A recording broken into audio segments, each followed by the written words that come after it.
Today we're working on factoring trinomials part 2. All the trinomials that we're working with today have a lead coefficient. They have a number in front of the x squared, which means we have to factor them a little bit differently. Today I'm going to be showing you the box method of how to get through this. Step number 1 is we're going to multiply our lead coefficient by our last number, 6 times 10. That gives us 60, which we're going to keep over here to the side. Then what we need to do is factor the result of that. So we factor this 60 out. It's going to be 1 times 60, 2 times 30 will also give us 60, 3 times 20 will give us 60, 4 times 15, 5 times 12, 6 times 10, 7 won't go into it, and 8 won't go into it, 9 won't go into it, so now I know I'm done factoring. And just like we were doing before, when we factor this out, we look for this set of factors from over on these lists that will add up to this middle number. This middle number is 17, so I'm going to select 5 and 12. This is where it gets really different from what we were doing yesterday. I'm going to go ahead and draw my boxes here for the box method. Once I have these down, my first number stays intact, so it's still 6x squared. My last number stays the same as well, so this is still 10. But my 17 I split out into the two factors, the 5 and 12. So since it was 17x, this is 5x, and this is 12x. Now I can go row by row, and I can factor out whatever I can manage to factor out. In this case, the biggest number that I can factor out of a 6 and a 12 is 6. The biggest x I can factor out of x and x squared is just a single x.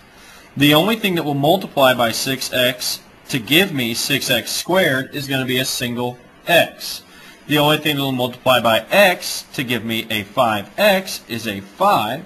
And then down here I can choose either the 6x or the 5 to try to get these numbers. In this case I'm just going to choose the 5. 10 divided by 5 leaves me with 2. This is one of my factors here. This is the other factor here. This is 6x plus 5 and x plus 2. The other problem that we're going to work today is 5x squared plus 11x minus 3.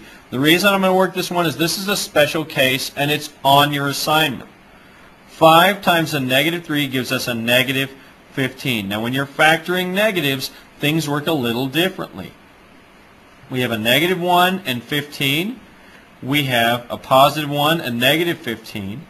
We have a negative 3 and a 5. And then we have a positive 3 and a negative 5. In this case, we're supposed to come up with a positive 11, but there's a slight problem. 15 minus 1 is 14. 1 minus 15 is a negative 14. 5 minus 3 is 2, and 3 minus 5 is a negative 2. None of these add up to 11. Since none of these can possibly add up to 11, there's not a way that we can write this into the boxes to have it fit what we're working here. So this is actually going to be, we can't factor it.